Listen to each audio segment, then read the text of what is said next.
Also in attendance tonight is our consultant team from Moore Engineering. We have Matt Prokniak over here, Brandon Smith, my boss, Dan Hansen, a couple other Moore Engineering associates that are going to be here assisting us tonight.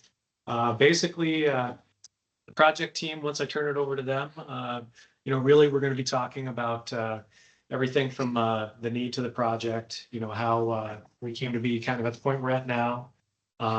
We're going to be talking about essentially, through the studies that we've done, what is kind of recommended at this point for the scope of the project and the improvements. We're going to be touching on funding, what construction is going to probably look and feel like. And we're just excited to, have some discussion with everybody and, maybe hear about unique challenges or circumstances that we might need to be cognizant of, when we move forward with the project. With that being said, be greatly appreciated if everybody could try to hold questions, comments, things like that towards the end of the presentation. There's going to be plenty of time to answer any and all questions. But with that, I appreciate everybody coming and hand it over to the project team. Sounds good. Thanks, Jerry. So, yeah, as Jerry mentioned, my name is Matt Prokniak, project manager with Moore Engineering for this particular project, Improvement District 3008. Brandon Smith is lead project engineer over here. And like you mentioned, we have Levi Hansen, and Josh Rohr to help answer some questions at the end too. But with that, we'll hop into it and take it away, Brandon. Okay, quick overview of the presentation. So first of all, we're going to go through the Meadow Ridge Phase 1 existing facilities. So when we're talking about Meadow Ridge, there's the entire subdivision of Meadow Ridge surrounded in the black dash boundary. But we're going to be focusing on the gray shaded area here for the Phase 1 project. So we'll be going through the existing facilities of Phase 1 and then be walking through the recommendations that we have as engineers based on the existing conditions. And then we'll be walking through the proposed improvements and then talking through the construction activities and miscellaneous topics related to that. Then we'll go through the core area capital improvement planning process that the city uses to prioritize their projects like we have with Phase 1 here. Talk through project funding and the city process for contracts and improvements and where we're at today in the Phase 1 project in that process. Then we'll have a quick conclusion and open things up for discussion and questions. Background on the Meadow Ridge subdivision and Phase 1. So the original infrastructure was installed in 1978. Considering the underground utilities, the sanitary sewer in Phase 1 is one of the major drivers of the project. There are significant backflow issues in the sanitary sewer. Also with the water main, the existing water main pipe type is asbestos cement pipe. And then considering the above ground features, looking at the roadway, the sidewalks and the driveways, there's major settlement issues. And then those settlement issues are causing drainage issues and resulting in issues in the pavements and roadways. So other backgrounds on additional projects in the Meadow Ridge neighborhood. So back in 2002, there was a project performed by the city to mitigate some serious flooding issues that were happening, in particular in the Phase 1 area. So there was a project to upsize some of the storm sewer and also add stormwater detention spaces. So the city actually bought out 2 residential lots in the Phase 1 area to provide stormwater storage. Also, considering the core area capital improvement plan, as I mentioned, this project in the city's planning for projects is a top 4 priority. So jumping into the individual utilities that are in Phase 1, starting with sanitary sewer. The existing pipe type of the sanitary sewer is PVC. And the original PVC that was installed back in the 1970s was thinner wall and less strength compared to the new standard pipe that's used for sewers. So what we're seeing in some of the Phase 1 sanitary sewer is the pipe is deformed, as you can see in this image here, so it's not perfectly circular, it's squished down and egg shaped. And the concern there is risk of that getting worse over time and the pipe not allowing the city's maintenance equipment to get inside the pipe when they need to clean it or do other maintenance activities. And the biggest concern, as I mentioned earlier, is significant backflow issues in the sewer. So in this phase one area, we would normally expect sewage to be built up like this tall inside a pipe, like 5 to 10% full at most. We can see in the televising videos that the sewage is backed up to 50% or more in many locations. So what has to happen is Public Works actually comes in once every other month to check on these pipes, and they actually clean them out to try to prevent any sewer backups into homes. So next, for the water distribution, the existing pipe type of the water main is asbestos cement pipe, or ACP. And the typical useful life of ACP is 50 to 60 years. And currently we're approaching that useful life and we're 47 years old on the pipe. So even though that pipe could maybe last 10 plus years, maybe 20 years, we're recommending to replace that sanitary sewer that's very risky. And along with that, it makes sense right now. It's more cost effective to replace this ACP at the same time as we're approaching the end of its design life. ACP, as it reaches the end of its life, becomes more brittle and susceptible to cracking and breaking. Another component of the water distribution system is there's a lot of metal components. So there's fire hydrants, curb stops, gate valves. There's bends that provide, or I guess metal fittings that provide bends in the water main. So over time, when those metal items are sitting in our corrosive soils, our acidic soils, that tends to rust up over time and can cause some of these features to lock up and not be as functional. So it's kind of follows the same useful life as the ACP, and we're recommending to replace that at the same time. So getting into the above ground features with the roadway. So the asphalt and curb and gutter are deteriorating and failing due to age and drainage issues. So first of all, when we look at the asphalt pavement, typically the design life of asphalt pavement is around 25 to 30 years. And the way it starts to fail over time is it begins cracking. So in the initial stages of cracking, it's going to crack maybe every 40 to 50 feet across the road. And then over time, towards the end of its design life, it's going to be cracking closer and closer together. You'll see cracks that follow the length of the road, and we call that block cracking. So you can see that in this image here, where there's significant block cracking. As those cracks shrink closer and closer together, we call it alligator cracking. You can see that in this image here.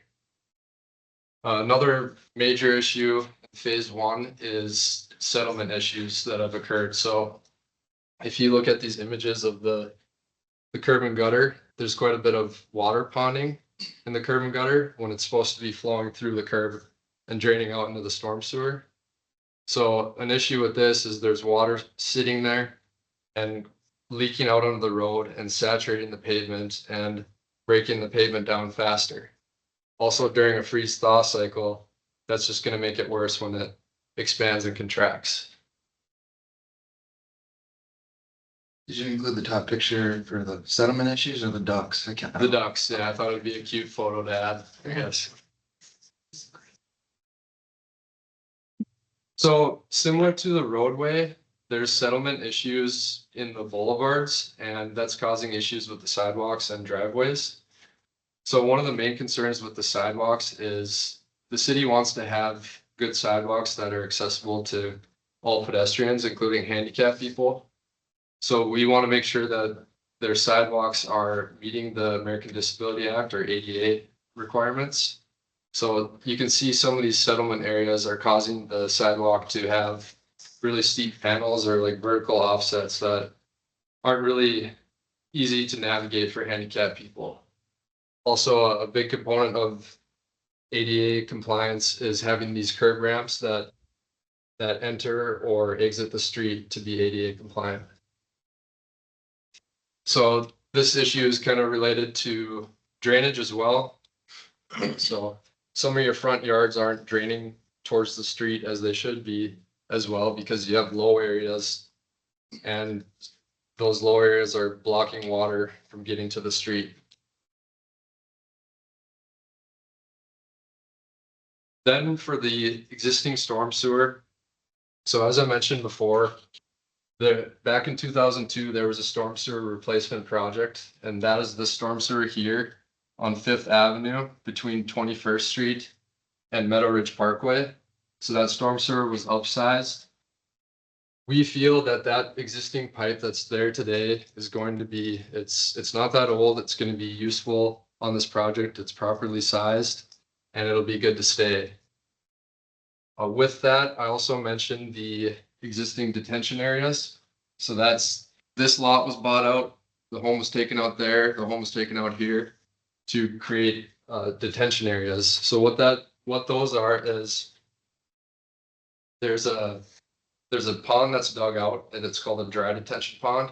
It allows the storm sewer to fill up during heavy rain events and then back up into those areas temporarily, and then flow back out into the storm once the water's worked its way through.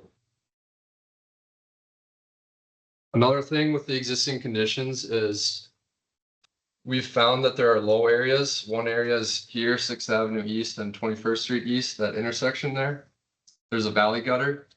Also up in Meadow Ridge Court, the cul-de-sac, there's low areas where we feel that there should be storm sewer inlets added to those.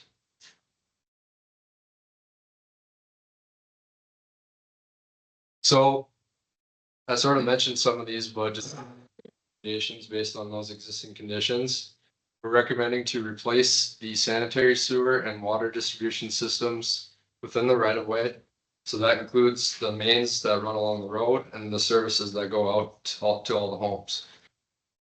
Then with the storm sewer, we're recommending to extend and modify the existing storm sewer to reach out to those low areas that need storm sewer inlets. Another thing with the existing dry detention ponds that I mentioned, we feel that there's a little more space within those lots to go a little deeper and wider to get a little more volume for those ponds. It's gonna still act the way they do now, where it's a dry detention pond that's temporarily wet, but we feel like we can maximize that and get a little more storage out of those. Next item. So with the poor existing street conditions and need for utility replacements, we're recommending a full reconstruct of the street. So when you consider the footprint of digging up all those pipes underneath the road, you're gonna end up removing the street anyway. And we already saw how poor the streets are in certain areas as well. Next will be recommend to reconstruct all of the existing sidewalk for all those settled areas and to make sure we have ADA compliance. And then we'll be replacing the driveway aprons between the new sidewalk and the new road. Then the city would like to upgrade streetlights to meet their new city standards. And finally, we're planning on replacing the mailboxes with cluster box units. So that's the city standard. We've reached out to the US Postal Services to check if that's how they'd like to do it, and haven't got the response yet. So our assumption is that it's going to be cluster boxes. So this map is a review of all the recommended improvements. It's a little hard to see everything, but you can see underneath all the roads, there's the green and blue pipes. That's the sewer and water mains. You can see the red pipes, that's the new storm sewer where we're going to extend down to get new inlets here. You can also see that up in Meadow Ridge Court in the cul-de-sac where we're adding new storm sewer. And then as you can see, it's all new asphalt roadways, all new sidewalks along the roadway, and then driveway aprons. So looking into the construction, it's important to consider on a project like this when basically everything's getting replaced within the right of way It's going to be very disruptive and a lot of disturbance. And it's going to take a lot of space for the contractor to do that. So considering the underground trenching, these pipes are going to be anywhere from 6 feet to 12 feet deep. They're going to have to dig a big hole to put that pipe in the ground. They're going to have to stockpile the clay and put it back in. So they need room for that. When they're digging up and replacing the water main, contractor is going to have to install temporary water service into your front yards to maintain water service to your homes. Considering the roadway reconstruction, there's a lot of steps involved in that process. So after they install the pipes, they have to prepare the clay for the new road. They have to install a new aggregate base. They have to pave both sides of the road, pave new curb and gutter. Then they have to pave multiple layers of asphalt in between. Then they're going to be replacing the sidewalks on the outside of the road and all of the driveway aprons. So there are many steps and it's very time consuming for all those things to happen. So thinking about all that, there's going to be a lot of inconvenience in getting access to your homes when they're doing that in front of your house.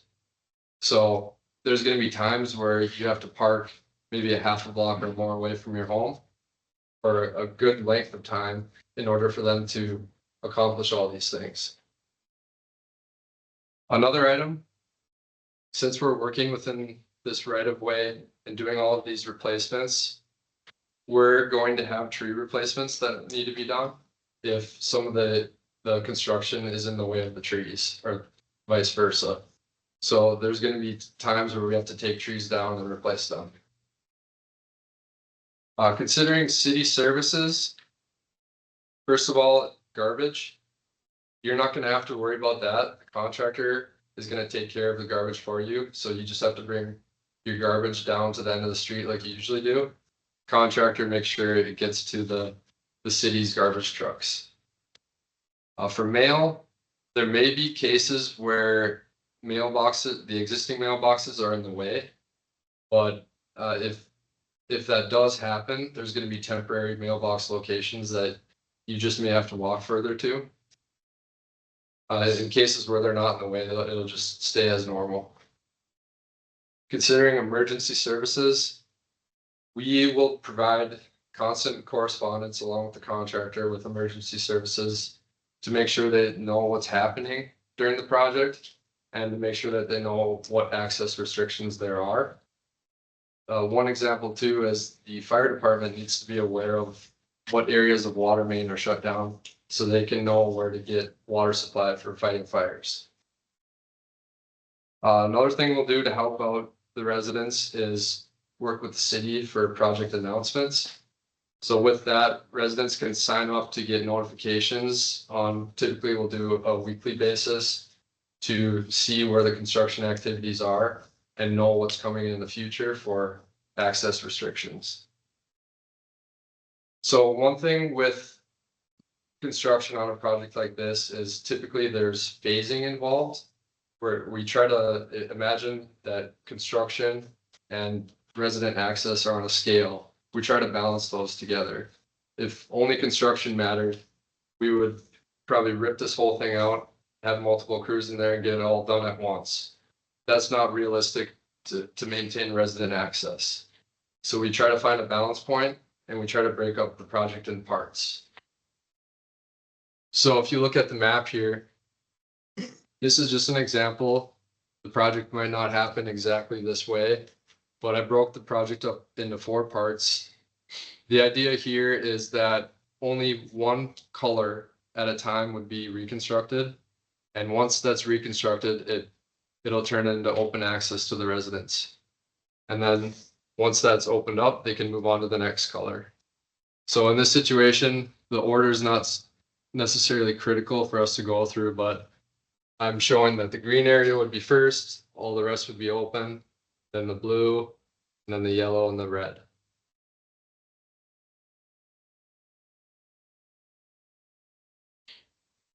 So more items to go through with the construction. Considering the existing footprint of the road, that's 31 feet wide. The new roadway is going to be shrunk down a little bit by 1 foot on each side to 29 feet wide. Not very noticeable. That is the city's standard for residential roadways. So all the new developments and reconstructs. Along with that, there's going to be no parking on one side of the street as it is today. And then there's 1 day a week where there's no parking on both sides of the street. So one item for discussion is with all the space that's needed for the construction is temporary construction easements. And that was mentioned in the initial letter that we sent out to you all. So considering all the things they need to do and the space they need, it's valuable to have extra space in your front yards for the contractor to work in. So number one, with the sewer and water service replacements, those services are going to be replaced exactly up to your property line. So if you imagine that those pipes are buried 8 feet deep, they're going to need more space than just right at your property line. They can't have a perfect wall drawn right there, so they'll need to dig further back. Also, with all the settlement issues and installing a new roadway, we want to make sure that your front yards are draining out properly to the new road, and we want to fix all those low settlement areas. So it's going to be helpful to have more room in your front yard to be able to make improvements to the grass or the driveways. So I have a few illustrations to demonstrate the disturbance that will occur with all the replacements. So the big thing on this image here is the footprint of the trenching that will occur for all the pipe replacements. So when they're just in order of how they'll replace the pipe, they're going to install the sanitary sewer down the middle of the road. That'll be the main, and then they're going to come back and install all the services to each home. Then the next deepest pipe is the water main. They'll install that along the road and then come back and install all the services. And then the final pipe where they're going to be installing storm sewer will be on top. Then when we get into building the roadway, they're going to recompact the clay under the road. They're going to install, new gravel underneath the road. And then they're going to pave the concrete curb and gutter on both sides. And then they'll install the asphalt in between. So if we look at an example of someone's front yard, we'll talk through some items that will likely occur in your front yard, depending on how significant the improvements are necessary. So to start, just to give you a point of reference, is the yellow property line right here. So that's the front property line. Then, as I talked about, digging in the pipes, here's an example of where your curb stop will lie for your water service. So that's in between the sidewalk and your front property line. So that's where you can imagine they're going to install a water pipe 8 feet deep, and they're going to connect at the property line and install that curb stop there. They're going to need space back behind that to achieve that. Same for the sanitary sewer service. You just won't see it because there's not like a surface feature to that. Next item, we discussed how there's a lot of settlement in the sidewalks. So this purple line right here, you can see how far that's dropped down compared to what a new improved sidewalk should be. So we'll improve that sidewalk. We'll replace the driveway apron in between that and the new curb and gutter. Also, many of the private driveways in phase 1 have been privately widened. We're going to widen out the apron to the street to match the existing driveways. Other components to go through. So I mentioned the temporary construction easement. That's the orange area here. So there's areas where sometimes we want to work further back, as I mentioned, with the waters or the services, also with drainage when we want to improve drainage and settlement. So the green line here on both sides shows where we'd want to get closer to the home to make sure that watersheds and flows to the street. Then, see, last item, sometimes we're going to have to replace more of your driveway. So that would be in cases where the services are below the driveway, or we feel that it's necessary to go further back to get better drainage, like with the grass. Awesome. Thanks, Brendan. So that's a lot on the existing facilities, proposed improvements, what we're planning to do with the project. I get to talk about the funding of the project here and kind of where we're at currently with the project process. So overall, the city has many projects across many departments that they have to prioritize their funds for. Yeah, to best maintain the city infrastructure. And in order to do this, the city utilizes a CIP, capital improvement plan. And this plan is used as a guidance document when they're prioritizing projects to help prioritize aid based on need. And it also includes information like a funding policy and classifies projects by infrastructure type. Up on the screen here is actually a map of the core area CIP, which is a study that the city completed to actually prioritize projects specifically kind of on this north side of town. You'll notice that Meadow Ridge is off to the east here of what's considered the core area. Core area is just a bound that the city gave to generally 9th out to Dream 21 and Main, or a little bit north of Main Avenue down to 13th Avenue. So the city kind of undertook this magnified lens of the core area, prioritized infrastructure needs and projects within the core area.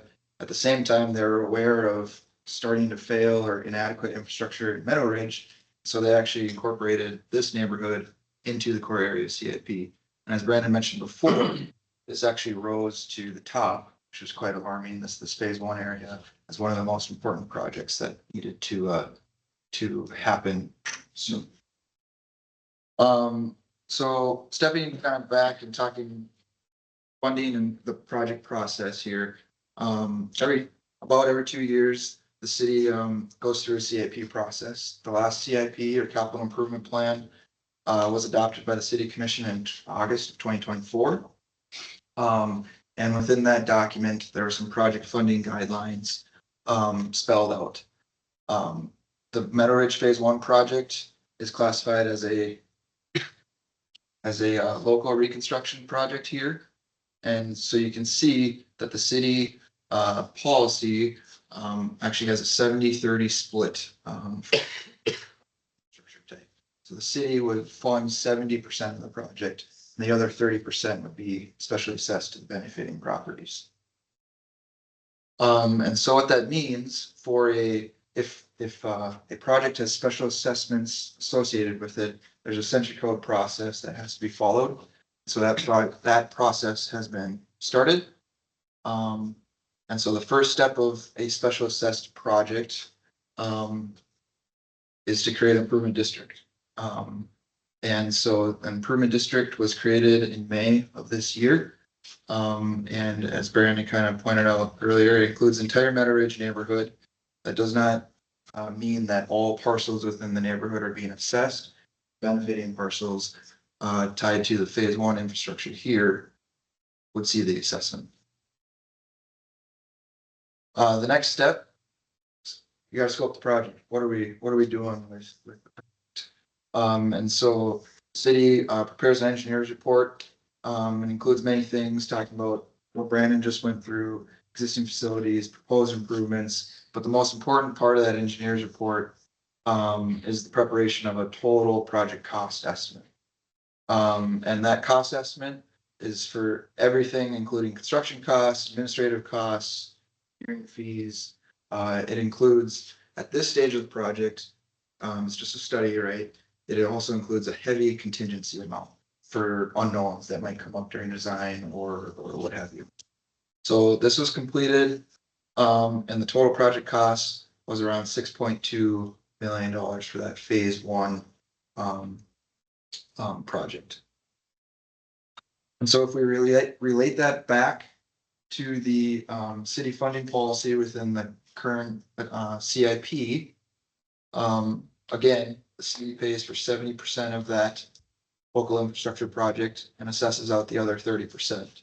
So if you apply that to the anticipated $6.2 million project, the assessed total would be around $1.85 million. We can see the ranges here, low to high end, ranging from about $20,000 to $40,000 and an average assessment of around $30,000. So if you want to visualize that a little different way over a 25-year period, assessment period, that's about $2,100 per year at an assumed interest rate. So that's for the entire project of what would be assessed out to the benefiting parcels. To help offset some of this cost, the city is also pursuing over $1 million, $1.23 million in grant funds to try and help reduce total project costs. Would directly help reduce this assessed total.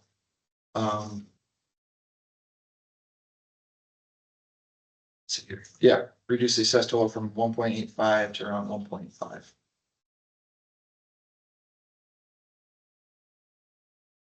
So like I mentioned, when there are special assessments for a project, it kind of follows a different track for a city project process. Generally, this is kind of a flow chart that the city follows to complete the project.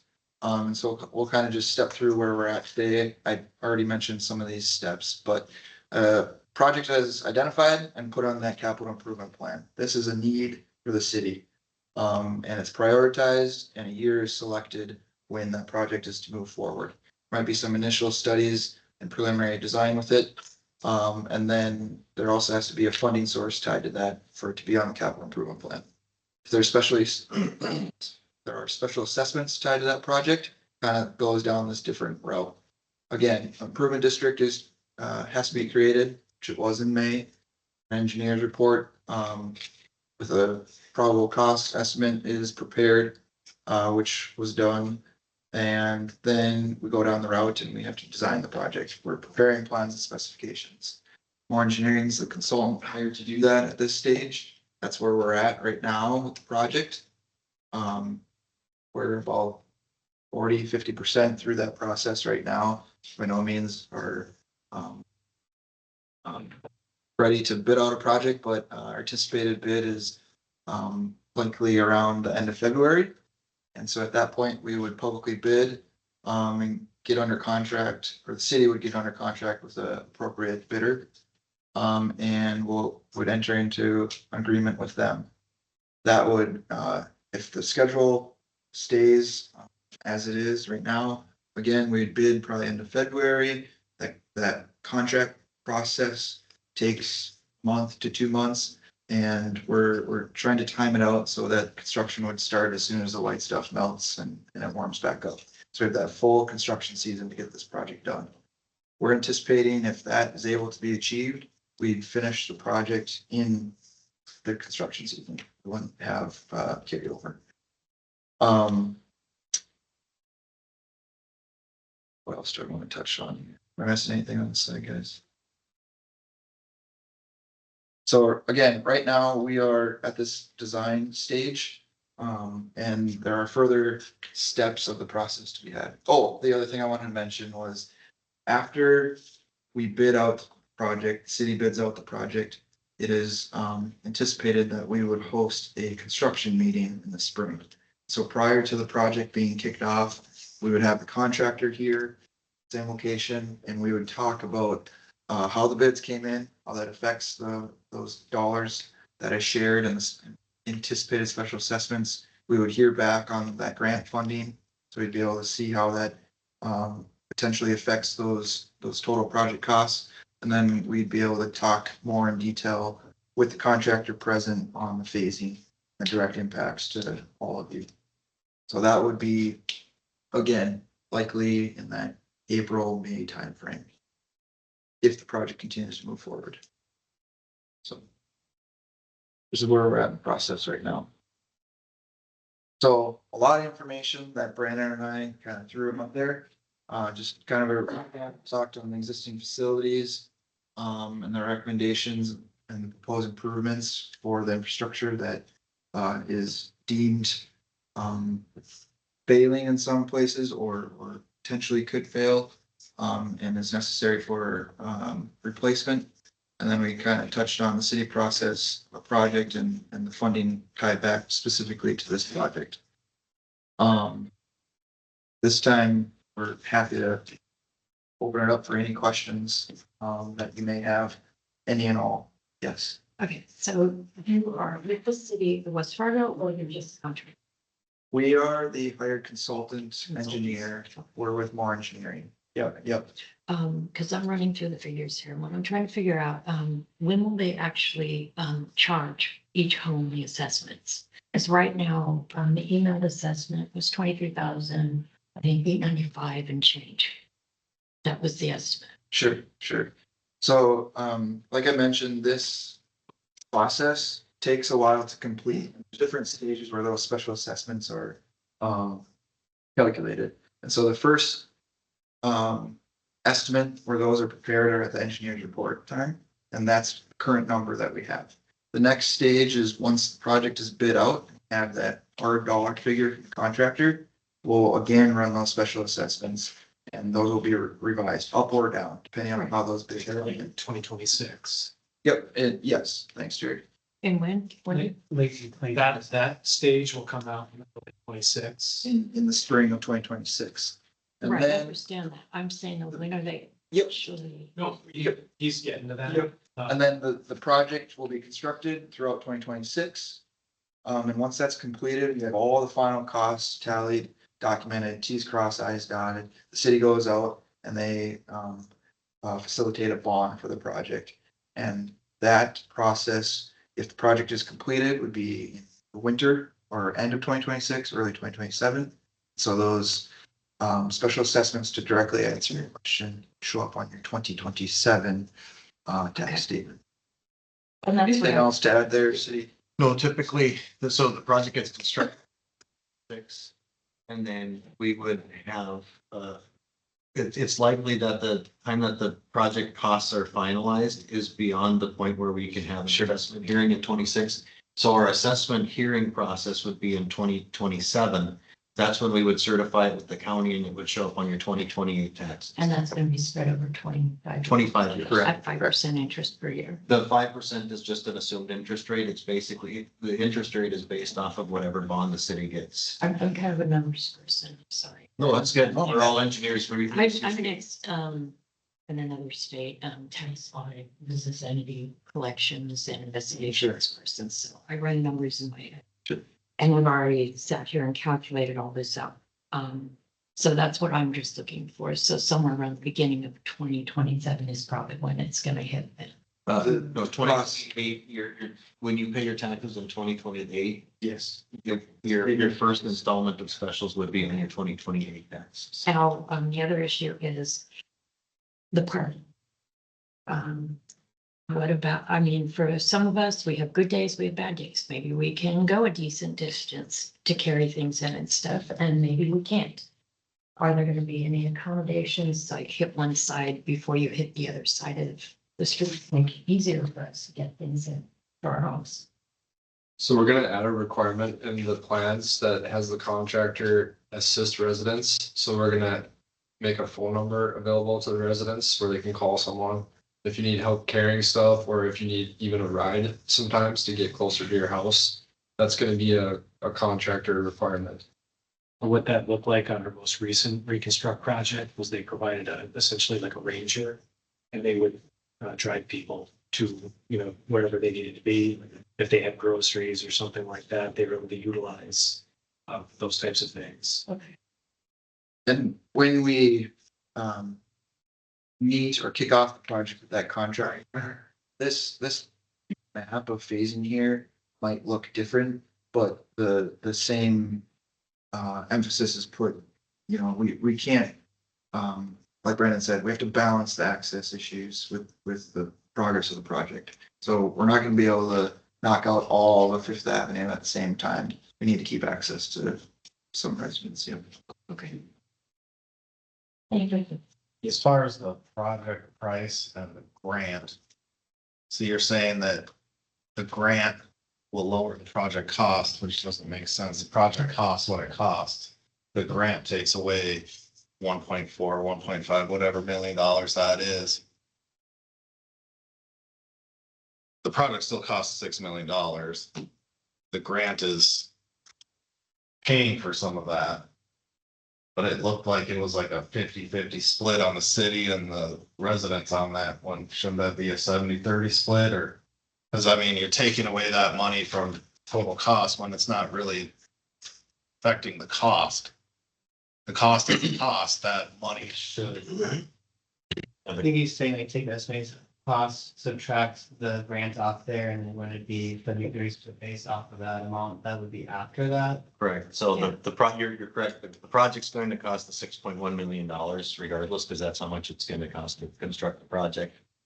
Then if we're successful in getting the grant, which we have been, we don't have a reason to think we won't get that grant. We've applied for it. We're just saying that we've applied for it now and we're pursuing it because we haven't gotten final confirmation of it. But it is a very accessible grant, so we're fairly confident that we're gonna get it. If you take the calculation of the 70-30, that $1.23 million, if we get that grant, that's just gonna be subtracted off of those 6.18 million. We're gonna use that grant to pay down the cost of the project. Basically, it's just another funding source that isn't paid by either the residents or the city. It's paid for by the grant.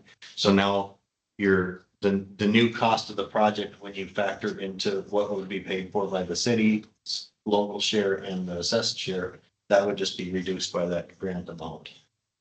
And it would be reduced at the same percentage. It just buys it down and we're just dealing with a new number when we do our calculations. Then as far as the asbestos pipe, how do you remove that? There are regulations that need to be met by the contractor. Do you remove it or do you bury it? Most of it will be abandoned, but if they do need to cross it, they have to follow procedures to properly remove it and haul it off to an approved site. How far down is it? It's like 8 feet deep.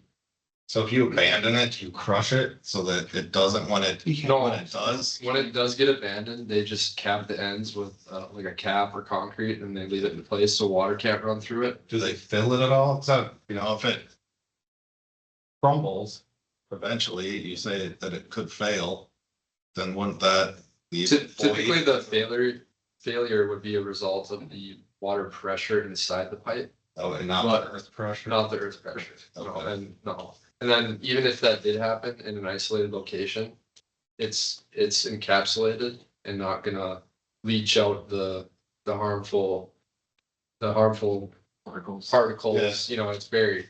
So I just wonder if you abandon it, it does crush or whatever, the road would buckle in that spot. that would happen Yeah, potentially, but it's That's unlikely. all. It's very common to just abandon it Fill in it. place. Yeah. The other thing is the pipe is about that big, 8 feet down. So if it crushed, it's still gonna have some mass. And so you're talking, there'd be about that much dirt that compresses, 8 feet below the road. So It could even be bridged and you wouldn't even see it. Yeah. We actually in some old parts of other communities, that pipe is just gone, or ACP sewer is just gone, it's just way too, so it's surprising how that shape holds. That's just the cost of phase one? Or that's not the whole, is that the whole Meadow Ridge? No, That's just phase one. It's phase one project, yeah, so phase, future phases, we'll call it, the rest of the neighborhood, those aren't currently in the CIP, that would be a different time. And at that time, phase one benefiting parcels, unless there's other improvements that need to be done, would be excluded. That whole project there consists of phase one, right? What we're- Those four colors. Yes, that's. Okay. I think Yeah. that's what he was clarifying. Oh, sorry. Oh, no, I meant the dollar amount, is it? Right, right. Yeah, no, I understand, yeah. I have a question regarding that. So if they go in down the road now, and let's say they need to do a bunch of work on the Meadow Ridge Parkway. Yep. Won't we get hit again for that since that's an access point for our properties? Potentially, we have to see what type of improvements are associated with that future project. So potentially, so. So I live in phase two. That phase is gonna be completed by the end of 2026. Of, when you say phase two, you're saying this project? Meadow Ridge This Court, this yes. map, this map. Again, this is a schematic and this could change once we talk. So in cul-de-sac phase two or blue, that could happen in wax potentially. Not saying it could, but it's. Sorry for the confusion. So the entire project that we're talking about today is all of the colors. And it's phase one of the entire Meadow Ridge development. And I should have maybe used letters to name these phases, but all of these are within the phase one project. So it'll be done in 2026. That is correct. Yeah. That is correct. The reason I'm asking is because June of this year, discovered that below my property, there is a 6-foot chunk of cast iron pipe from the original neighborhood below the city sidewalk. Oh, okay. And what has happened is because of the settlement and movement and shifting, the pipe is actually starting to tilt upward. So we're having to be really conscious about the sewer. Is Is that that- something that we can get fixed while we're going through our process here? Or, I mean, is that allowed? We were gonna have to get it fixed anyway. Why not get it fixed while you guys are digging up the yard? So you're talking it's under the sidewalk? Under the Correct. right of way or part of your private?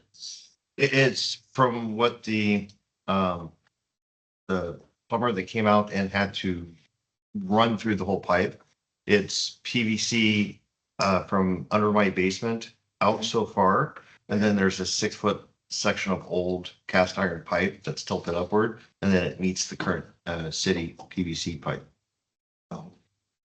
So on the private side of, if I'm understanding correctly. Yeah, so on this project, the sewer replacements will be up to the property line.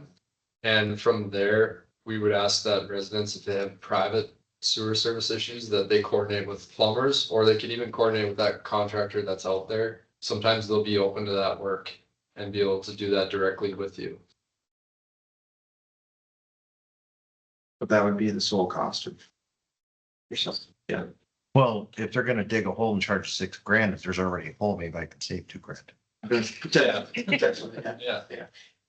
Doesn't mean I'm gonna have to pay that back to you guys in the long run anyway. But that's something also that we'd like to keep in mind, like if your pipe is going up the wrong direction, we don't wanna connect to it No. when it should be down here. So we'll have to keep that in mind.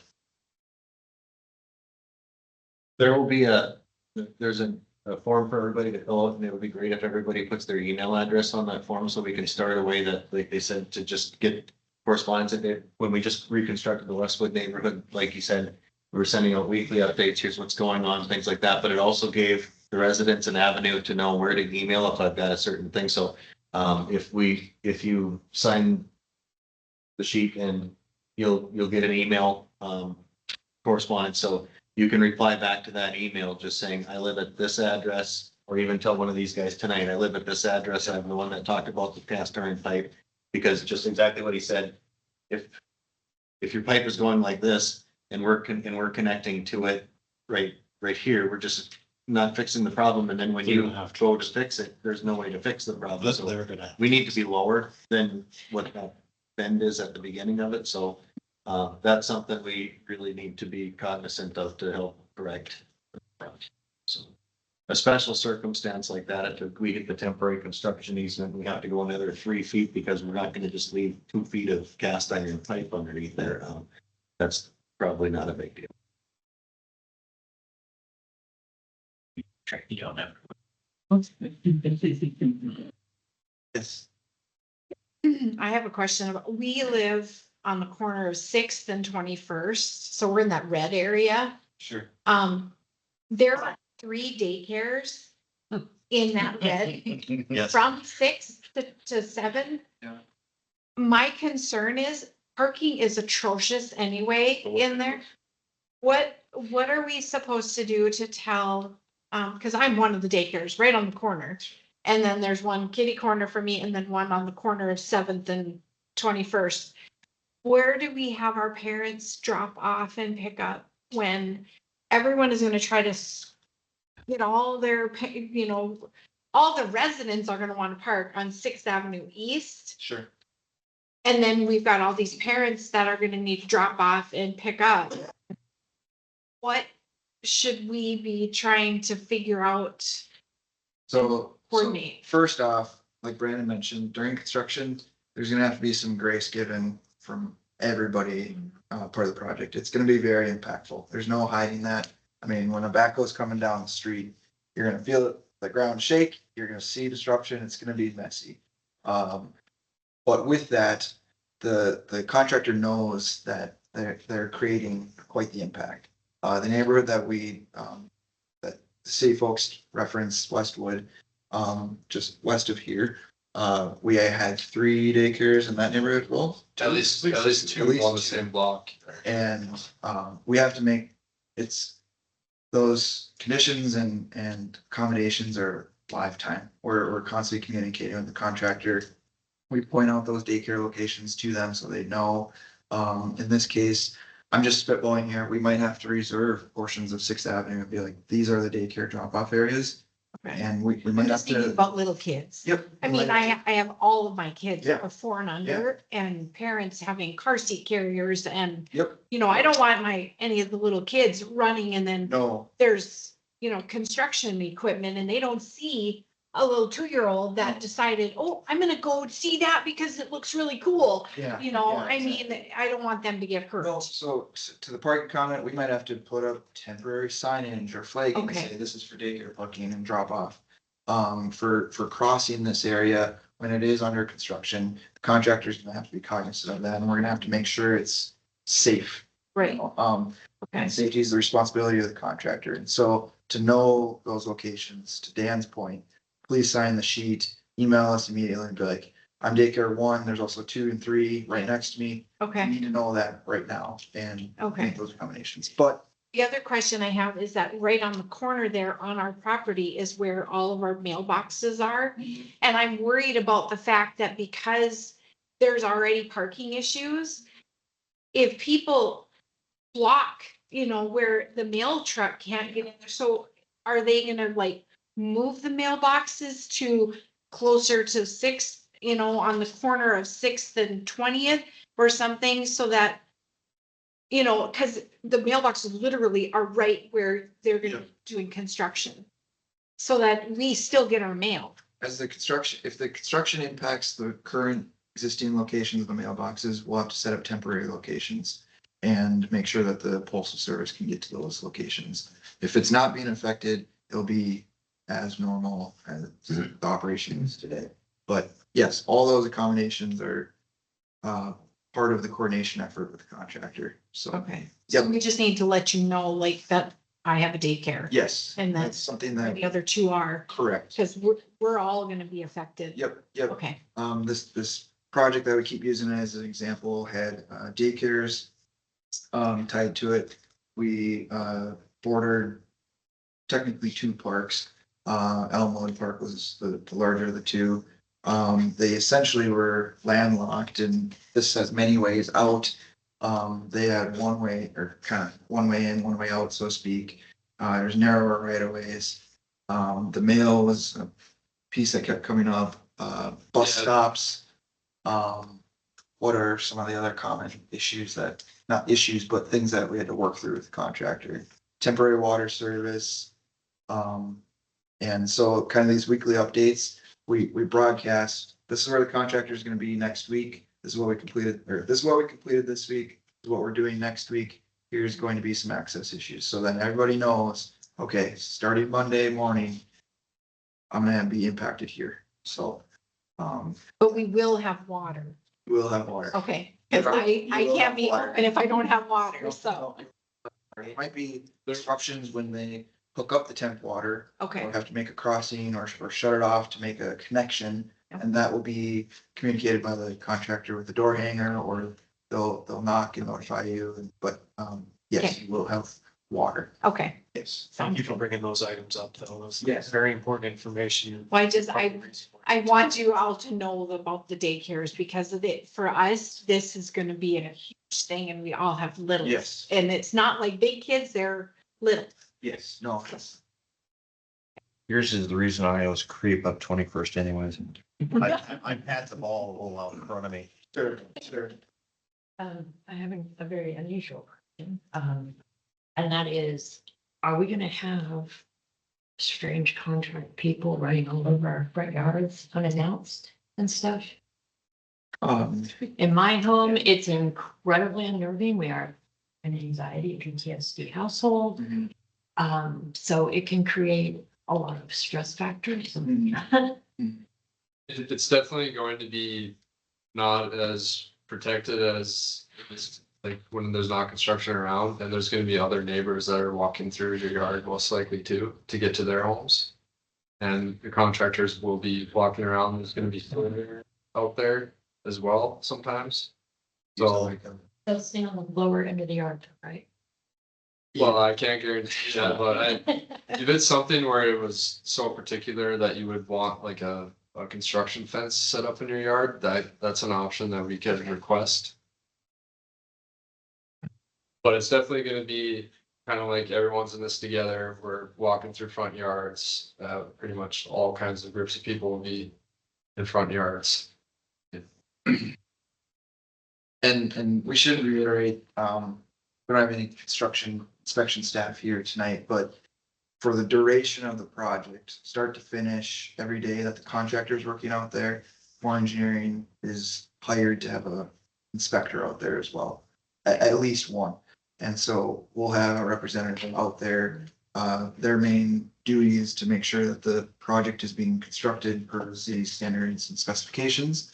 But if there is a question that comes up from any one of you, find them. They're gonna have an orange vest and a hard hat on all day, every day, flag them down, and those questions get routed either city staff who swings out or back to Brandon, Josh, Levi, and I, and we disseminate that information and answer those questions as fast as possible. Thank you. So obviously this has not been opened up for bids yet, right? No, So the $6.2 million breakdown, you feel that's worst case scenario with that 25% contingency in there? that's a $6.2 million question. When we prepare these estimates, it's to try and accurately forecast that project bidding when we're projected to bid. We're trying to forecast the infrastructure that we're calling out to be installed. And like I said in that slide, it does include 25% contingency to try and alleviate some of those unknowns. So some of those unknowns might be, we find something crazy buried. I mean, we've had projects where we find a buried bridge about, not in the neighborhood, but so things like that come up, or something more likely might be some poor soils or soil corrections that we have to do. We try and anticipate some of those unknowns and build that in during this study to come up with total project costs, not to drastically inflate and scare contractors from bidding or scare residents of costs of these improvements, but to try and accurately dial in. And then the theory is, you know, as you scope a project, hopefully you get closer to that real number. And I'll say last year we had very aggressive bids, and costs came down as the bidding process occurred. That can also go the other way, depending on multiple things. Contractors might be full of work in a particular year. The market might play a factor if supply issues pop up, things of that nature. But this is our estimate as it sits today. Quite often, we don't have to use that full contingency amount. But there are occasionally, unfortunately, projects where it does potentially get exceeded sometimes. We're trying to put together the best plan we can with the information we have at the moment. So when do they start hashing out like the finer details of this plan? Like when are all the boulevard trees just gonna be removed? Um, if necessary, I mean, because is all the work going on the boulevards all the way past the sidewalks? And if there's a tree in the boulevard, is there a chance of it staying? Does it just get removed or? No, not all the trees will be removed if it can stay and it doesn't impact like a service trench or the work. Josh, you might have looked at this more in detail, but to answer your question, no, not all the trees will be removed. They can be saved during construction. We've got to save some of those mature trees. Sure. And then do we have like, is there like a plan on how the approaches to the driveways are gonna be? Cause like in these neighborhoods, they're all just that generic curb all the way up that's around and then they just have poor driveways. When you guys like, are you guys gonna feather those back down to the street? Or, is there some sort of plan for that? Where like I live on 21st Street and yeah, like when you see there, that's actually my driveway right there. You know how it's just the curb is all the way down. Is that how you guys are gonna re-pour those? Or if you guys are re-pouring those approaches, are you guys gonna change those for each individual driveway? It is going to be a consistent curb all the way through as it is today.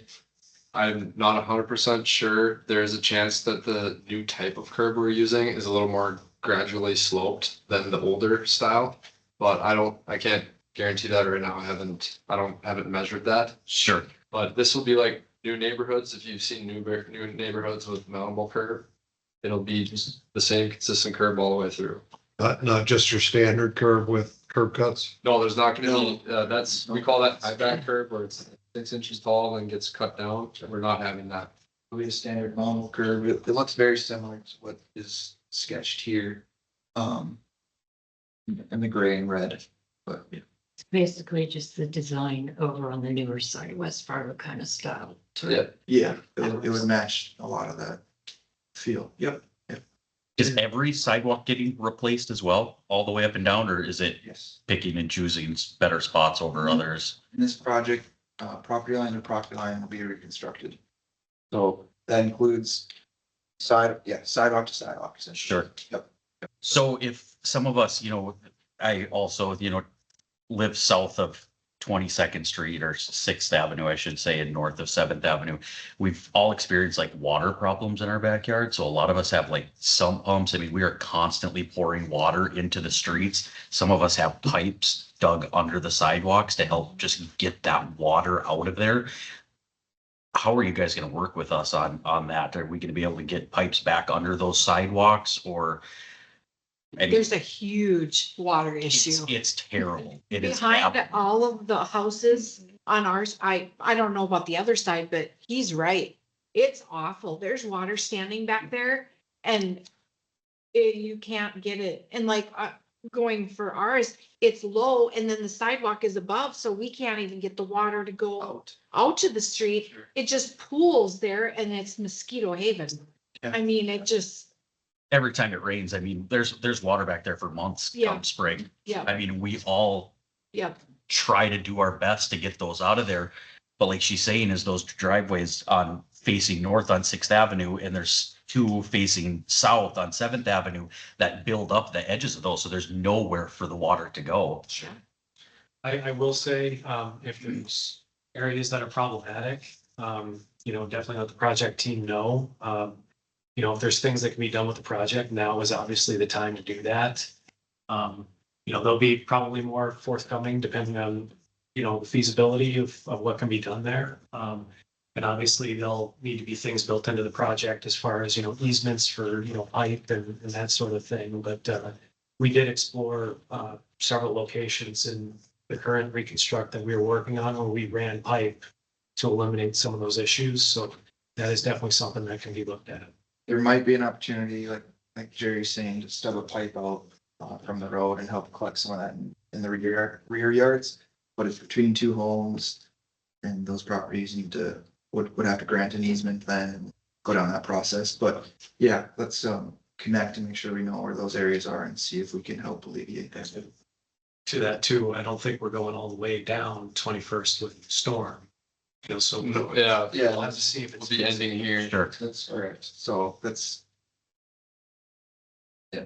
If it can come out, if you can get drained the backyards from, you know, to get it so that it doesn't stop. Right now, the sidewalk is up above where cause we're right on the corner there, and you've got a big storm, you know, coming in right on the corner there, Yeah. of 6th and 21st. If you can get the water, would it run then? If it comes out of our backyard from all draining all of their backyards, is there a way to get it to go to that? You know, that it can come out? Just go this direction. It builds up here, you're saying? It's Yeah. between all 10 of It's those all- houses. It's a lake in between all of them. It's all in between, like the It's people all of that live on 20th and the people that live on 21st, it pools up in all of our backyards. I mean, It's like all along in there. you commented that there's a lot of water accumulation there, and that's why you guys are bringing that storm drain. The reason the water's accumulating there is because all of us, all 5 of those houses on that side are pumping so much water out of that back area and on that block constantly. It's like our houses were built, but they sloped the backyards to go to pull back. So it's something goofy. I mean, I don't know why it is that way. And then the sidewalk is up, like our sidewalk on 6th Avenue, it is higher than our yard. So it just pools there and it cannot even get over the sidewalk. So, I mean, it just, if there's a way to drain it, then maybe it can go to that, storm drain that you're putting on the corner there. Can't promise anything tonight, but we can certainly. Yeah. continue the I mean, discussion. it's something to, if you guys can help alleviate that problem, it would be wonderful. Yeah, water in general and standing water is nobody's friend. To answer the question before we move on, the sump pump hose question, we're gonna make sure that we get those back in place where they were. So give us a list of those items as well for your yards.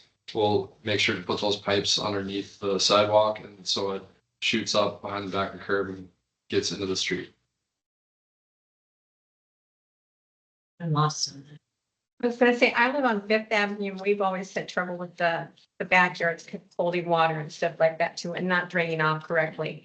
The houses behind us are up higher than our house, so the water always drains down, and we had to take out our walkout basement and put a wall in.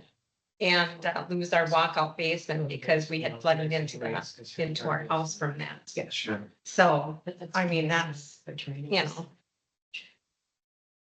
kind of just used to having water back there all the time. You're talking up in this backyard area? Don't back up over there, yeah, up where your lake was just at. Yep, kind of right in that area. So on the south side there, or on the, I don't know what direction that is. Where you have the red dot there, you Yep. have 5th Avenue, yeah, along that, and that side there. Oh, I mean, there's drains back there, cause I live right by one of the drains back there. Yeah, It okay, just depends, I think, on your yard, how it's like out, I know where I'm at, sometimes they're standing down there, just because it doesn't have enough slope to get to the drain. yeah, because we're at 2131, I'm at 4089. Yeah, you Okay. can see faintly, there's one. and it two, just doesn't want to drain Three. sometimes. It just kind of stays there, No, that's side of the rest of it. that's why, so. But I also wanted to ask, we're lucky enough to have the fire hydrant, the electrical box, the mailboxes, the street light all in our area. So will all those be replaced and put back into that? I mean, we get them all back again? there is a chance that the fire hydrant and the street light end up in the same place. We're not gonna be working with the utility boxes like electrical or fiber. Okay. We're not gonna be touching those. Okay, This project is separate from any dry utility work that okay, would occur, which we aren't anticipating. No, no, only the lights. Yeah,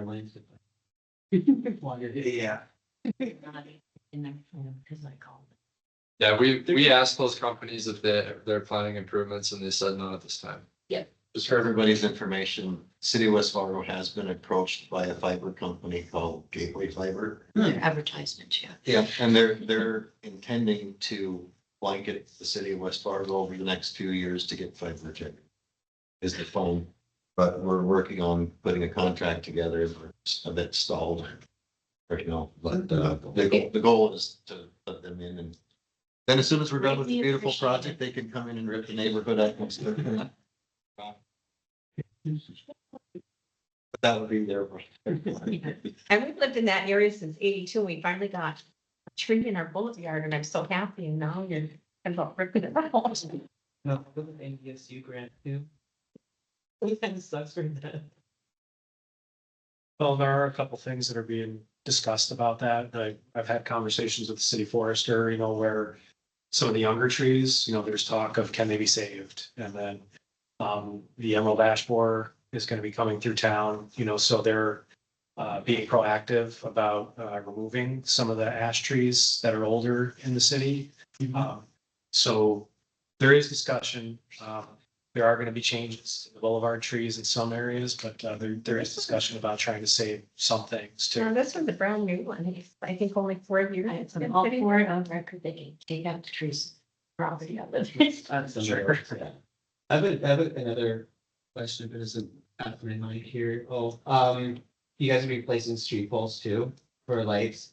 So let's say like where I'm at, the tree literally is going into the light pole. So during like the summer months, like there's no light. will there be a vast improvement on how well lit our streets are? Cause they are like really, really bad. Dark. Yeah, they're very dark. Because they're covered by trees a lot, is that? Well, Some are just not working properly. They have a light and I'm like, I called and I said, can you come and replace the light bulb? And they came and it like barely put any light out. I'm like, okay. So it must be the light. It just must be old or something. Early in the discussion on the project here, we actually talked with our electricians at Public Works and they said similar things that, there's issue with the lighting out here and, they recommend if it was possible, to conduct replacing, and that's currently why we're actually talking about replacing a lot of those lights. Okay. So, So That we would will be- do that would be only good. poles with LED lights. will the location should be to them. Okay. There would be A lot of different the locations because there isn't good coverage right now. Okay. So So they there's, wind up with. yeah, so there would be probably more in than there currently is. Do they be Yeah, that- energy efficient rather than these old ancient energy sucking Yeah, they're, things? they're LED lights, not high pressure, so. But they're still staying away from any kind of solar. Right. And then concerning the trees being in the way, we can add an item to trim trees and get those out of the way of the lights too. So They trimmed ours like 3 times now. Maybe a little fast. it's that tree on the list and it might disappear.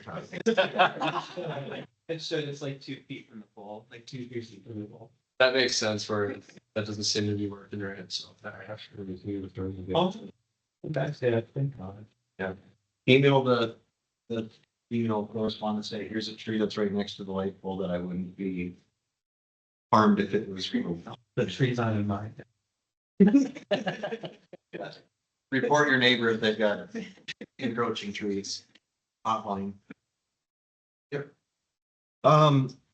So just out of a safety question, part of the reason of the Meadow Ridge Parkway easement is because of the pipeline running to the holding tanks in West Fargo. Yep. How far down are those lines buried in comparison to the sewer line?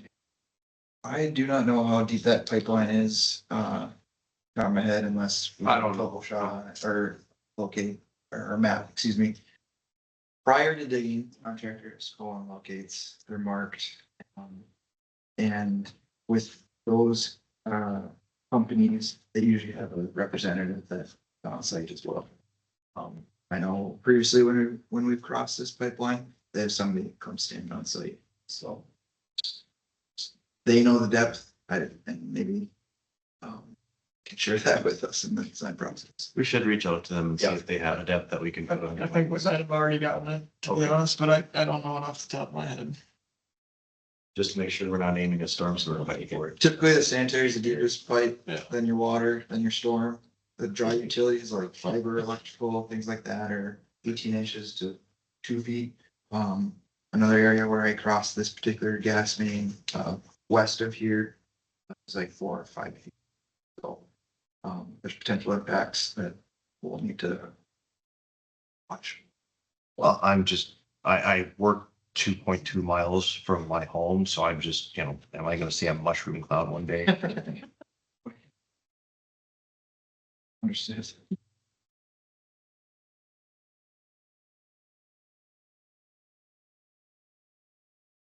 Any other questions? Man, you said that you weren't clear on the sump pump question. Did I answer that question? I don't know. Yeah, because mine drains by a sick tooth that goes up to the street. Okay, And that's why I was like, what do they mean access? You know? So that's what I didn't understand, but I understand now. He explained it. okay. Yeah, just let us know that you have it in your yard and give us a rough location of it and we'll make sure to get it back to where it was. Oh, no, mine is just a tube that connects to the house and all the water gets put on the street. There's no drain. Oh, I got it. Oh, Okay. they should fire something for yours though, since that, the sidewalk issue anyways, because of the fact that some pump has been draining and has like deteriorated the sidewalk where you're at. It says she probably has like a 3-foot drop in her grade into a valley in her yard from where the sump pump water has been running over the years. Hmm. I'm sure you guys probably know how to regrade that. Sure. I just need to know where to run That's sweet. Not sanitary.